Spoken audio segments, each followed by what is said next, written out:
Cracking, this your homie Ice Cube. Just wanted to address a few things. Everybody been checking out the internet. My man Katt Williams. First of all, I just want to say, we shot that movie over 20 years ago. So, people have different perspectives, and it's been a long time. I also want to say,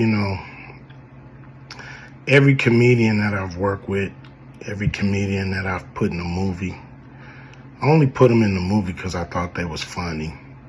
I thought they was perfect for the part. I tried to put them in a position to win. That's what it's all about, I look at from, Chris Tucker and Bernie Mac and Mike Epps, Katt Williams,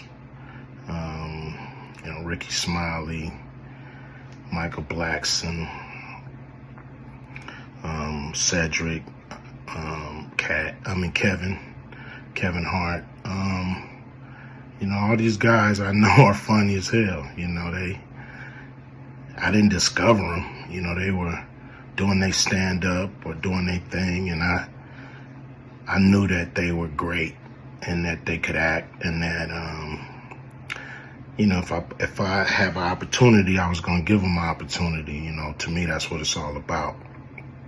As far as specific things, Katt was 100 on a few things. Most of what he was saying, a couple things, I just want to clarify.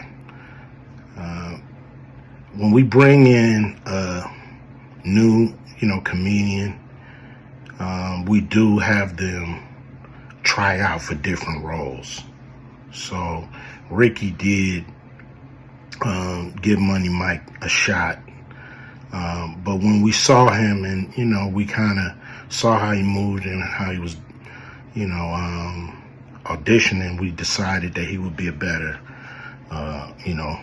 Santa Claus, which was, to me, the perfect casting. When we saw Mike, damn, I call him Money Mike. When we saw Katt, when I saw him, I just knew that he was perfect for Money Mike. And, Katt, said he wrote his role, which, the role was written, but he enhanced it. This is why Katt was so dope in the movie. Money Mike had a small role, about as big as the Santa Claus role, but when we started filming, he was giving us such magic that we kept expanding his role and giving him more to do because he was on point. When we shoot these movies, for one, the scripts are fire, or they wouldn't even do it. The scripts are laugh out funny. But we shoot the script, but once we get what we need from the script, we let the comedians ad-lib, riff, play with the words, do their thing. We give them a take where they can, or 2, 3 takes where they can go off and do what they feel. Sometimes it makes the movie, sometimes it don't.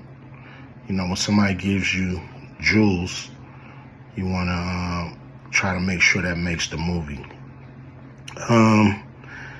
So in the movie, there's second thing I want to clear up.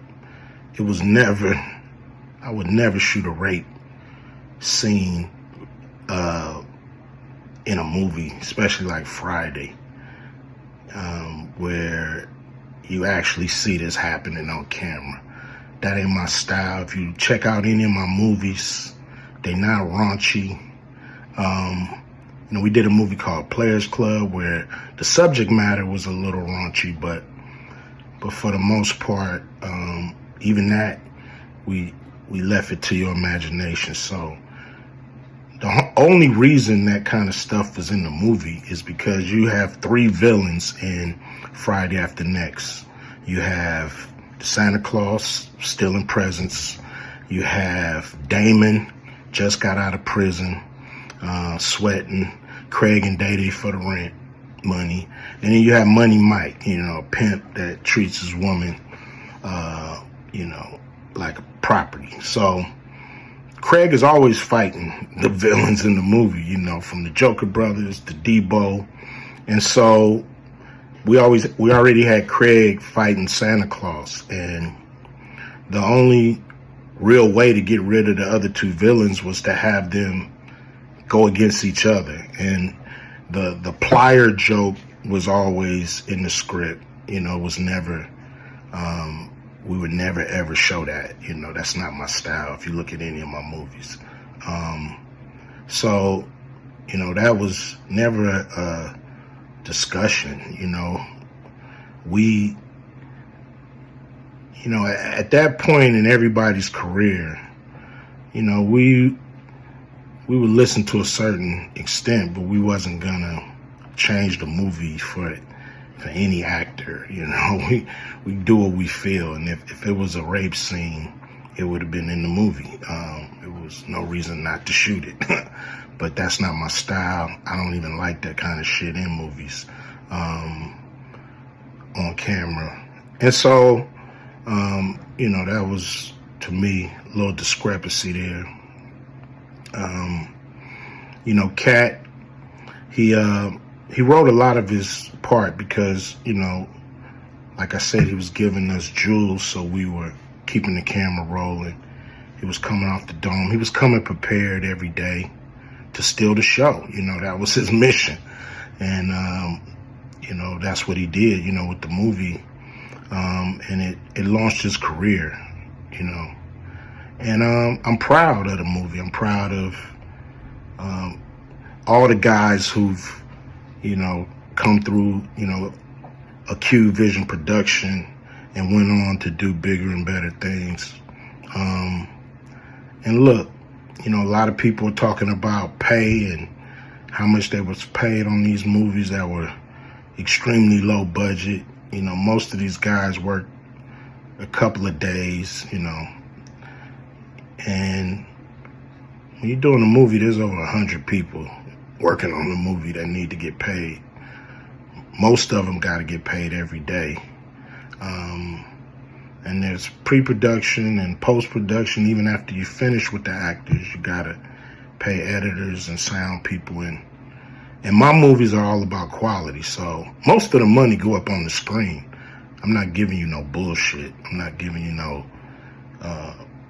low budget, shit you can laugh at because it's so cheap.